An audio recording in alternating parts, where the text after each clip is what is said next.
बभ्रुवाहन ने क्यों किया था अपने पिता अर्जुन का वध? महाभारत की कथा में एक प्रसंग आता है जब बभ्रुवाहन एक युद्ध में अपने पिता अर्जुन का वध कर देता है। अर्जुन ने द्रौपदी और सुभद्रा के अलावा दो अन्य विवाह और किए थे। एक नाग कन्या उलूपी से जिससे कि पुत्र अरावन पैदा हुआ था, जिसने महाभारत युद्ध में अपनी स्वैच्छिक बलि दी थी, तथा दूसरा विवाह किया था मणिपुर की राजकुमारी चित्रांगदा से, जिससे कि पुत्र बभ्रुवाहन पैदा हुआ था, जिसने एक युद्ध में स्वयं अपने पिता का वध किया था। आइए विस्तार पूर्वक जानते हैं कि आखिर क्यों बभ्रुवाहन ने अपने पिता अर्जुन का वध किया तथा अर्जुन पुनः कैसे जीवित हुए। युधिष्ठिर ने किया अश्वमेध यज्ञ करने का निश्चय। महाभारत युद्ध में भीष्म पितामह की मृत्यु से युधिष्ठिर को बहुत दुख हुआ। तब महर्षि वेदव्यास व श्री कृष्ण ने उन्हें समझाया और धर्मपूर्वक शासन करने के लिए कहा। शोक निवारण के लिए महर्षि वेदव्यास ने युधिष्ठिर से अश्वमेध यज्ञ करने के लिए भी कहा। तब युधिष्ठिर ने कहा कि इस समय राजकोष खाली हो चुका है। अश्वमेध यज्ञ करने के लिए बहुत से धन की आवश्यकता होती है, जो अभी उपलब्ध नहीं है। युधिष्ठिर की बात सुनकर महर्षि वेदव्यास ने बताया कि पूर्व काल में राजा मरुत ने एक बहुत बड़ा यज्ञ किया था। उस यज्ञ में उन्होंने ब्राह्मणों को बहुत सा सोना दिया था। बहुत अधिक मात्रा में होने के कारण ब्राह्मण वह सोना अपने साथ नहीं ले जा पाए। वह सोना आज भी हिमालय पर पड़ा है। उस धन से अश्वमेध यज्ञ किया जा सकता है।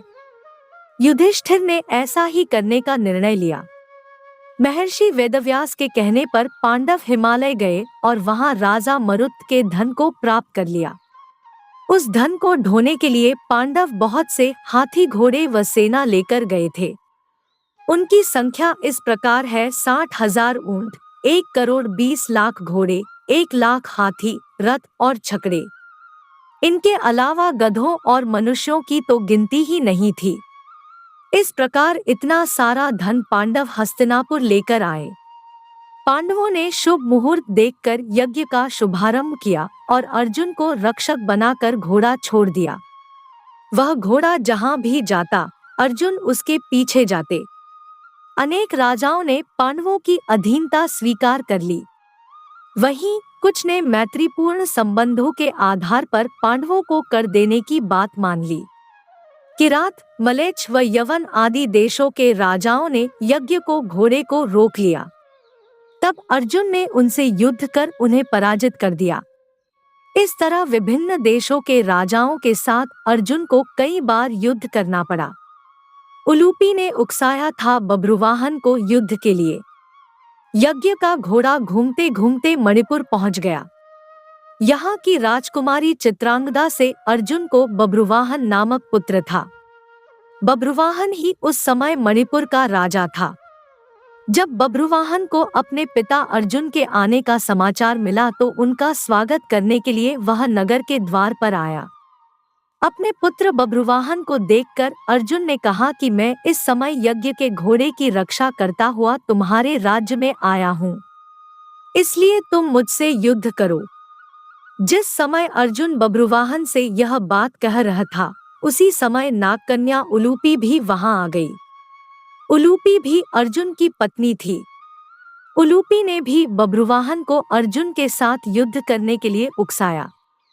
अपने पिता अर्जुन व सौतेली माता उलूपी के कहने पर बभ्रुवाहन युद्ध के लिए तैयार हो गया। अर्जुन और बभ्रुवाहन में भयंकर युद्ध होने लगा। अपने पुत्र का पराक्रम देखकर अर्जुन बहुत प्रसन्न हुए। बभ्रुवाहन उस समय युवक ही था। अपने बाल स्वभाव के कारण बिना परिणाम पर विचार कर उसने एक तीखा बाण अर्जुन पर छोड़ दिया। उस बाण को चोट से अर्जुन बेहोश होकर धरती पर गिर पड़े। बभ्रुवाहन भी उस समय तक बहुत घायल हो चुका था। वह भी बेहोश होकर जमीन पर गिर पड़ा। तभी वहां बभ्रुवाहन की माता चित्रांगदा भी आ गई। अपने पति व पुत्र को घायल अवस्था में धरती पर पड़ा देख उसे बहुत दुख हुआ। चित्रांगदा ने देखा कि उस समय अर्जुन के शरीर में जीवित होने के कोई लक्षण नहीं दिख रहे थे। अपने पति को मृत अवस्था में देखकर वह फूट फूट कर रोने लगी। उसी समय बब्रुवाहन को भी होश आ गया। जब उसने देखा कि उसने अपने पिता की हत्या कर दी है, तो वह भी शोक करने लगा। अर्जुन की मृत्यु से दुखी होकर चित्रांगदा और बब्रुवाहन दोनों ही आमरण उपवास पर बैठ गए। संजीवन मणि द्वारा पुनर्जीवित हो गए थे अर्जुन। जब नागकन्या उलूपी ने देखा कि चित्रांगदा और बब्रुवाहन आमरण उपवास पर बैठ गए हैं, तो उसने संजीवन मणि का स्मरण किया। उस मणि के हाथ में आते ही उलूपी ने बब्रुवाहन से कहा कि यह मणि अपने पिता अर्जुन की छाती पर रख दो। बब्रुवाहन ने ऐसा ही किया। वह मणि छाती पर रखते ही अर्जुन जीवित हो उठे। अर्जुन द्वारा पूछने पर उलूपी ने बताया कि यह मेरी ही मोहिनी माया थी। उलूपी ने बताया कि छल पूर्वक भीष्म का वध करने के कारण वसु, एक प्रकार के देवता, आपको श्राप देना चाहते थे। जब यह बात मुझे पता चली तो मैंने यह बात अपने पिता को बताई। उन्होंने वसुओं के पास जाकर ऐसा न करने की प्रार्थना की। तब वसुओं ने प्रसन्न होकर कहा कि मणिपुर का राजा बब्रुवाहन अर्जुन का पुत्र है। यदि वह बाणों से अपने पिता का वध कर देगा तो अर्जुन को अपने पाप से छुटकारा मिल जाएगा। आपको वसुओं के श्राप से बचाने के लिए ही मैंने यह मोहिनी माया दिखलाई थी। इस प्रकार पूरी बात जानकर अर्जुन, बब्रुवाहन और चित्रांगदा भी प्रसन्न हो गए। अर्जुन ने बब्रुवाहन को अश्वमेध यज्ञ में आने का निमंत्रण दिया और पुनः अपनी यात्रा पर चल दिए। इस प्रकार अर्जुन अन्य देशों के राजाओं को पराजित करते हुए पुनः हस्तिनापुर आए। अर्जुन के आने की खबर सुनकर युधिष्ठिर आदि पांडव व श्री कृष्ण बहुत प्रसन्न हुए। तय समय पर उचित स्थान देखकर यज्ञ के लिए भूमि का चयन किया गया। शुभ मुहूर्त में यज्ञ प्रारंभ किया गया। यज्ञ को देखने के लिए दूर दूर से राजा महाराजा आए। पांडवों ने सभी का उचित आदर सत्कार किया। बब्रुवाहन, चित्रांगदा व उलूपी भी यज्ञ में शामिल होने आए। यज्ञ संपूर्ण होने पर युधिष्ठिर ने पूरी धरती ब्राह्मणों को ही दान कर दी है। तब महर्षि वेदव्यास ने कहा कि ब्राह्मणों की ओर से यह धरती मैं पुनः तुम्हें वापस करता हूँ।